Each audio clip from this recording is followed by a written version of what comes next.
이 시간 온라인으로 함께 속해 참여하시는 모든 분들에게 하나님의 사랑과 은혜가 충만하시기를 축복합니다. 함께 예배하는 가운데 주님의 말씀에 세미하신 음성에 귀를 기울이시는 이 시간이 되기를 원합니다. 함께 기도하며 예배를 나아가도록 하겠습니다. 사랑과 구원의 하나님 아버지, 오늘도 우리에게 말씀하시는 주님을 신뢰하며 나아갑니다. 이 시간 함께 온라인으로 속회로 나아갈 때 주께서 은혜를 부어주시고 주의 말씀이 풀어지고 깨달아지며 결단하는 시간이 되게 하여 주시옵소서. 이 시간 함께 온라인으로 참여하는 모든 분들을 기억하여 주시고 주께서 은혜를 더하여 주시옵소서. 우리 주 예수 그리스도의 이름으로 기도드렸습니다. 아멘. 함께 찬송가 300장을 부르시겠습니다.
오늘 속회군가 본문의 말씀은 민수기 35장 1절부터 8절까지 말씀입니다. 구약성경 255면쯤에 있습니다. 민수기 35장 1절부터 8절까지 말씀 우리 같이 함께 읽도록 하겠습니다. 여호와께서 여리고 맞은편 요단 강가 모압 평지에서 모세에게 말씀하여 이르시되 이스라엘 자손에게 명령하여 그들이 받은 기업에서 레위인에게 거주할 성읍들을 주게 하고 너희는 또 그 성읍들을 두르고 있는 초장을 레위인에게 주어서 성읍은 그들의 거처가 되게 하고 초장은 그들의 재산인 가축과 짐승들을 둘 곳이 되게 할 것이라. 너희가 레위인에게 줄 성읍들은 성벽에서부터 밖으로 사방 1000규빗이라. 성을 중앙에 두고 성밖 동쪽으로 2000규빗, 남쪽으로 2000규빗, 서쪽으로 2000규빗, 북쪽으로 2000규빗을 측량할지니 이는 그들의 성읍에 드리며 너희가 레위인에게 줄 성읍은 살인자들이 피하게 할 도피성으로 6성읍이요 그 외에 42성읍이라.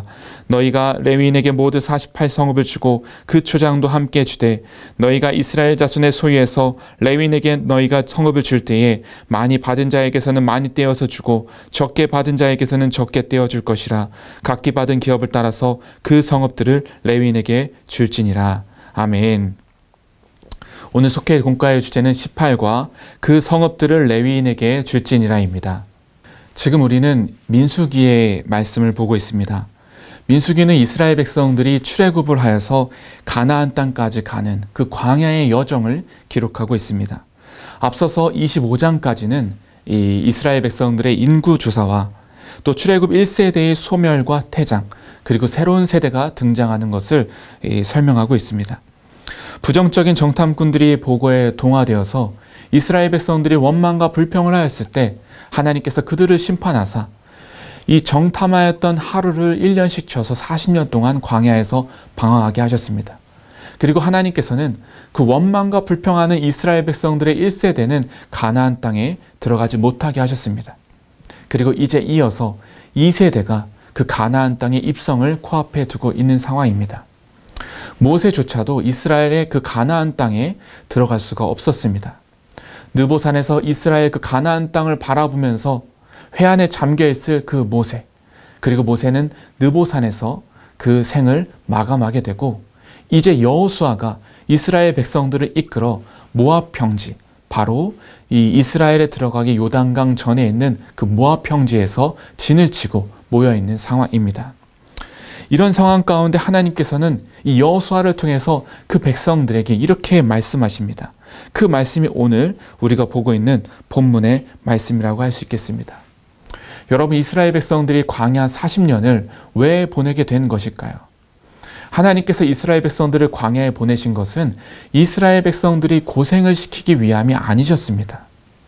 그것은 분명한 뜻이 있으셨는데 그 백성들을 하나님 말씀대로 빚으사 하나님의 백성이 되게 하시려는 것이었습니다. 이 광야라고 하는 것은 굉장히 고생스럽고 어려운 곳이지만 그 광야는 하나님의 은혜를 체험하기에 너무 중요하고 소중한 장소였습니다. 만나 메추라기를 비롯해서 하나님의 은혜가 아니면 절대 살 수 없는 곳, 그곳은 하나님을 경험하기에 아주 안성맞춤인 곳이었습니다. 그곳에서 하나님께서 이스라엘 백성들에게 말씀하셨고 이스라엘 백성들은 그 하나님 말씀 앞에서 순종하며 따라가며 그 백성들로 빚어지게 되는 것이었습니다. 그러나 그들이 원망과 불평하는 바람에 이 광야 생활이 더 길어지게 되었던 것입니다. 여러분, 우리가 하나님 말씀에 순종하게 되면 가나안이 우리 앞에 이르게 되는 것입니다.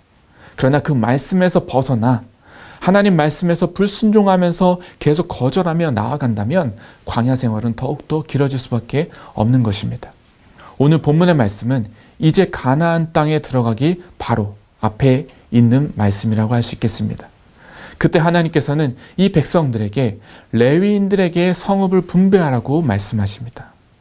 이 레위인들에게 성읍을 분배하라고 하시는 이 명령이 과연 어떤 의미를 지니고 있는 것일까요?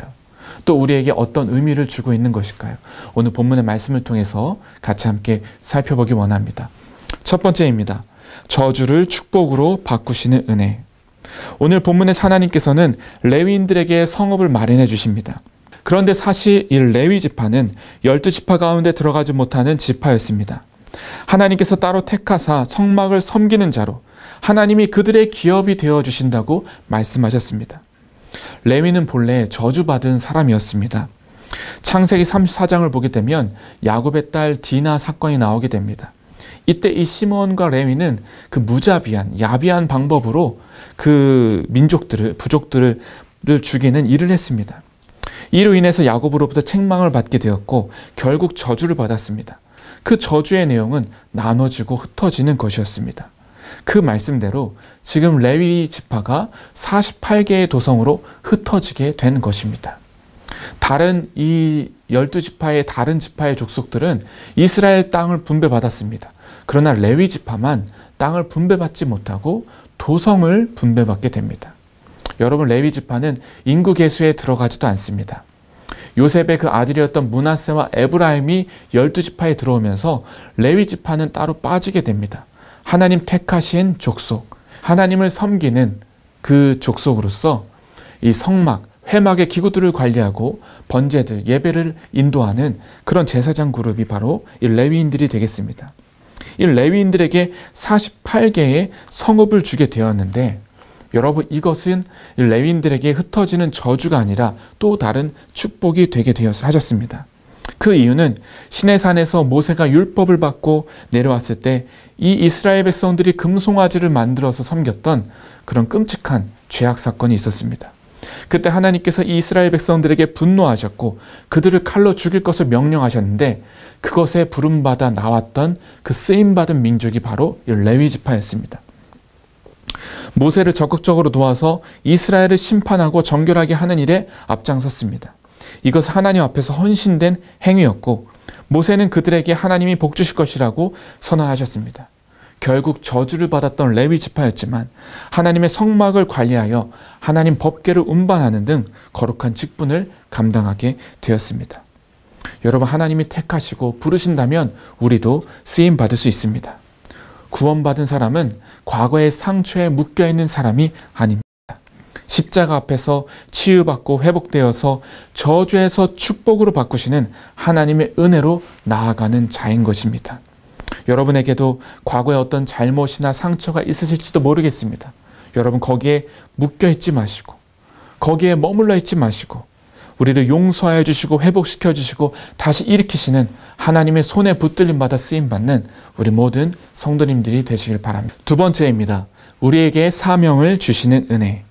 레위 지파는 야곱의 예언대로 한 곳에 모여 살지 못하고 48개의 성읍으로 뿔뿔이 흩어져 살아야만 했습니다. 다른 지파들은 똘똘 뭉치는 것 같았는데 레위 지파는 이렇게 흩어져서 살게 되었으니 얼마나 미약해 보일까요? 그러나 거기에는 하나님의 은혜가 있었습니다. 레위 지파는 그 흩어져 있는 그 레위 지파는 그곳에서 그 각 지파들에게 영향력을 미치고 있었던 것입니다. 레위 지파는 이스라엘에게 하나님의 은혜를 상징하고 있었습니다. 그 레위 지파를 볼 때마다 이스라엘 백성들은 하나님을 떠올렸고 광야에서 자신들을 지켜주셨던 하나님의 은혜를 기억할 수가 있었습니다. 이 레위 지파의 사명은 각 도성에 흩어져서 하나님 말씀을 그 백성들에게 가르치고 광야에서 인도하시고 은혜 주셨던 그 하나님을 기억하게 하여 하나님이 왕 되시는 삶을 그 백성들이 살도록 이끄는 것이었습니다. 얼마나 귀한 사명을 맡았는지 모르겠습니다. 그래서 그곳에서 바로 하나님 중심의 신앙의 삶을 살 수 있도록 그 백성들을 이끄는 사람들, 그 영향력을 미치는 사람들이 바로 레위 지파였던 것입니다. 출애굽기에 보게 되면 하나님께서 이스라엘 백성들을 향하신 그 소명의 부르심의 말씀이 나옵니다. 그들은 내 말을 잘 듣고 내 언약을 지키면 나의 소유가 되고 제사장 나라가 되며 거룩한 백성이 될 것이다.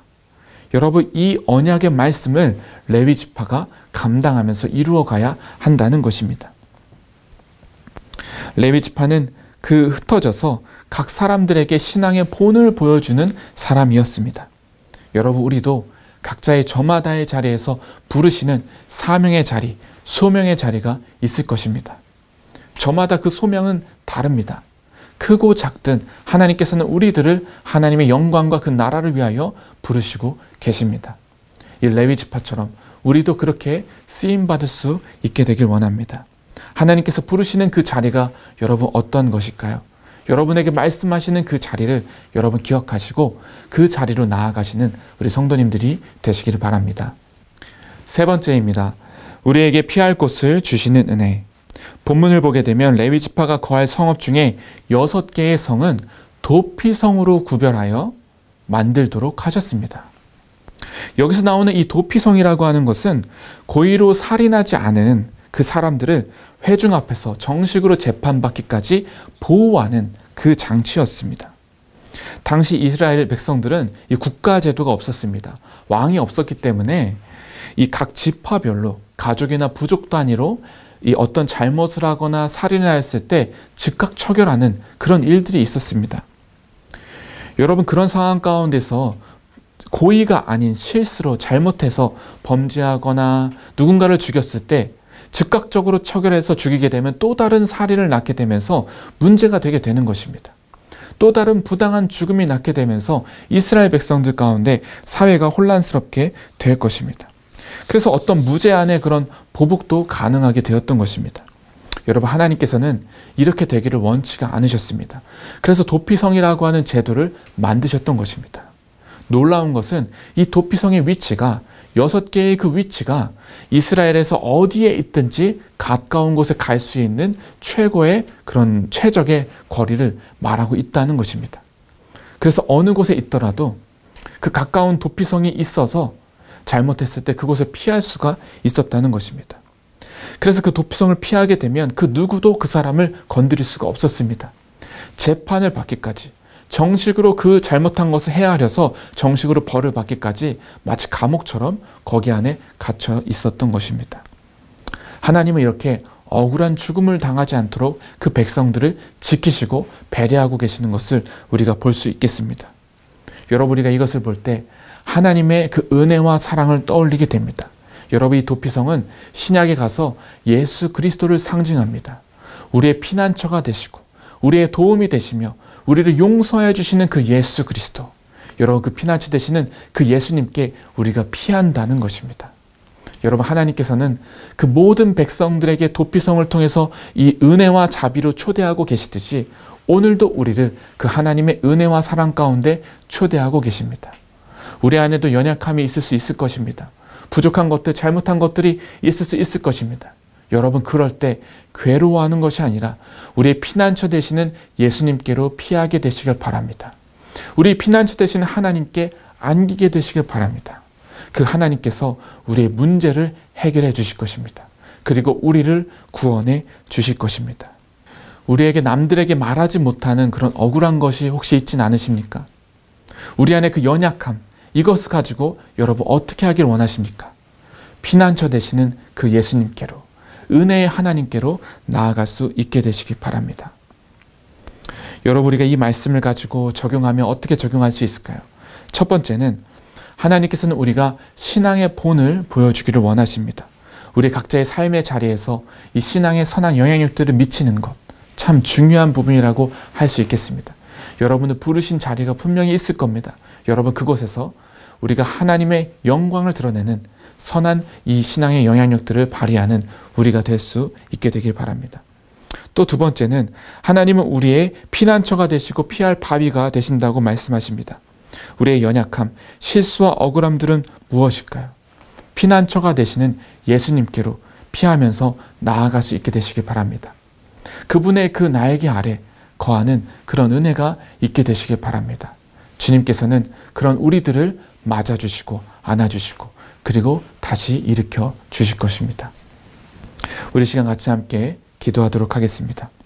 우리의 약함을 아시는 주님, 우리가 피난처 되시는 주님께로 피합니다. 주의 날개 아래로 나아갑니다. 우리를 품어 주시옵소서. 주의 긍휼과 은혜 아래 회복되는 은혜를 베풀어 주시옵소서. 다시 사명을 발견하여 다시 할게요. 우리가 이 시간 같이 함께 기도하겠습니다. 우리의 약함을 아시는 주님, 우리가 피난처 되시는 주님께로 피합니다. 주의 날개 아래로 나아가오니 우리를 품어 주시옵소서. 주의 긍휼과 은혜 아래 회복되는 은혜를 베풀어 주시옵소서. 다시 사명을 발견할 수 있도록 도와주시옵소서. 우리를 사랑하시는 우리 주 예수 그리스도의 이름으로 기도합니다. 아멘. 이 시간 찬송가 325장을 찬양하시면서 준비하신 예물을 하나님께 드리도록 하겠습니다.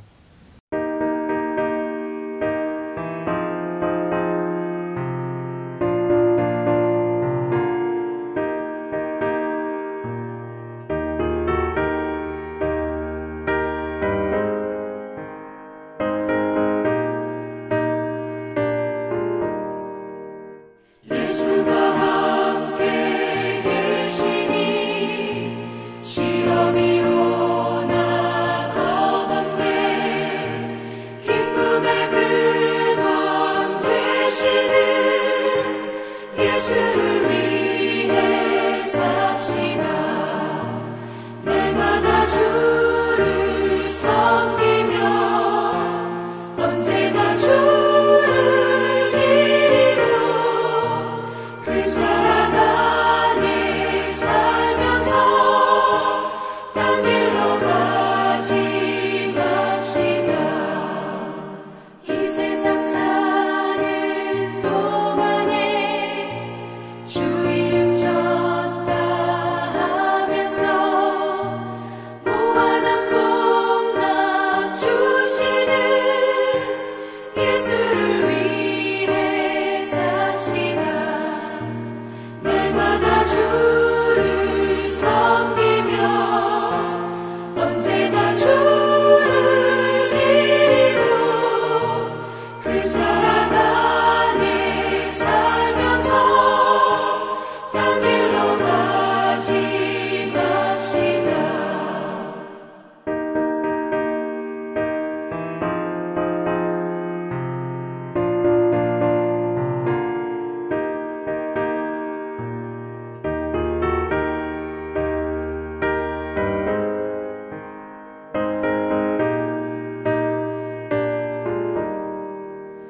이 세상 친구 없어도 예수는 나의 친구니 불의한 일을 버리고 예수를 위해 삽시다.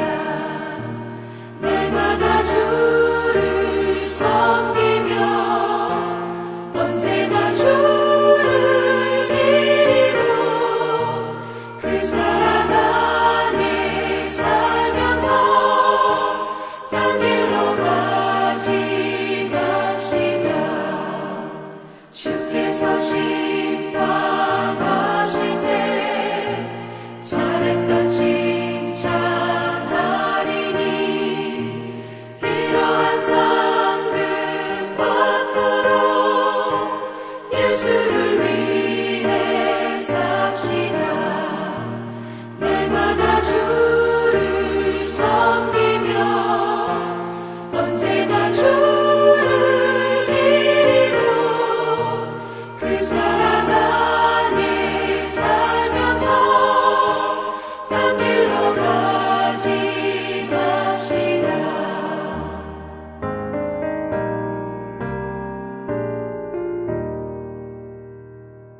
광림 코이노니아 시간입니다. 10월은 전도의 달입니다. 기도하며 한 명 이상 전도하여 전도의 결실을 맺으시기 바랍니다. 다음 주에 믿지 않는 우리의 가족과 이웃을 초청하여 함께 예배드리는 그런 은혜의 주일이 되시기를 바랍니다.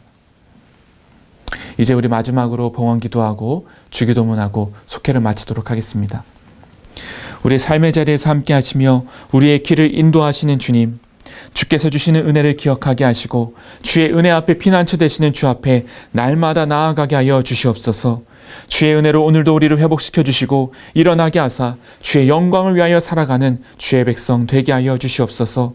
성령께서 이 시간 도와주셔서 각 처소에 있는 성도들을 붙들어 주시고 이 혼란의 시대에 흔들리지 않게 하여 주시고 강건하게 하여 주시옵소서. 이 시간 주님 앞에 감사의 제물 예물을 올려드립니다. 주께서 이 영광을 받아주시고 하나님의 영광과 그 나라를 위하여 쓰임받게 하여 주시옵소서. 하나님께서 우리를 부르신 사명의 자리, 소명의 자리를 기억하며 우리도 쓰임받는 하나님 백성들 되게 하여 주시옵소서. 우리 주 예수 그리스도의 이름으로 간절히 기도드렸습니다. 아멘. 하늘에 계신 우리 아버지시여, 이름이 거룩히 여김을 받으시오며 나라의 임하옵시며 뜻이 하늘에서 이루어진 것 같이 땅에서도 이루어지이다. 오늘날 우리에게 일용할 양식을 주옵시고 우리가 우리에게 죄 지은 자를 사하여 준 것 같이 우리 죄를 사하여 주옵시고 우리를 시험에 들게 하지 마시고 다만 악에서 구하옵소서. 대개 나라와 권세와 영광이 아버지께 영원히 쌓옵나이다. 아멘.